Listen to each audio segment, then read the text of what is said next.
बालकामगार आढळल्यास थेट परवाना रद्द होणार. जिल्हाधिकारी डॉक्टर मैनाक घोष यांचे कडक निर्देश. सांगली जिल्ह्यात कुठेही बालकामगार कामावर ठेवल्याचे आढळून आल्यास संबंधित हॉटेल, कंपनी, वीटभट्टी किंवा इतर कोणत्याही आस्थापनेचा परवाना तात्काळ रद्द करण्यात येईल, असा कडक इशारा सांगलीचे जिल्हाधिकारी डॉ.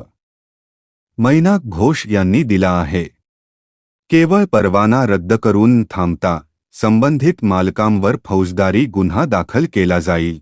तसेच त्या ठिकाणचा वीज आणि पाणीपुरवठा देखील ताबडतोब खंडित करण्यात येईल, असे थेट निर्देश त्यांनी प्रशासनाला दिले आहेत.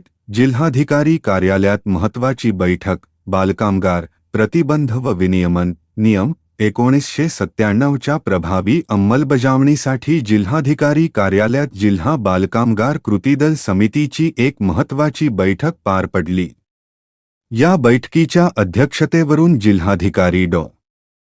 मैनाक घोष बोलत होते. या बैठकीला सहाय्यक कामगार आयुक्त निलेश येलगुंडे यांच्यासह सांगली जिल्ह्यातील प्रमुख उद्योजक, व्यापारी संघटनांचे प्रतिनिधी, मालक आणि विविध कामगार संघटनांचे पदाधिकारी उपस्थित होते. प्रशासनाचे कडक पाऊल. बालमजुरी हा कायद्याने गुन्हा असून सांगली जिल्हा बालकामगार मुक्त करण्यासाठी प्रशासन आता ॲक्शन मोडवर आले आहे. कोणत्याही व्यावसायिक ठिकाणी लहान मुलांकडून काम करून घेतले जात असल्यास नागरिकांनीही प्रशासनाशी संपर्क साधण्याचे आवाहन करण्यात आले आहे.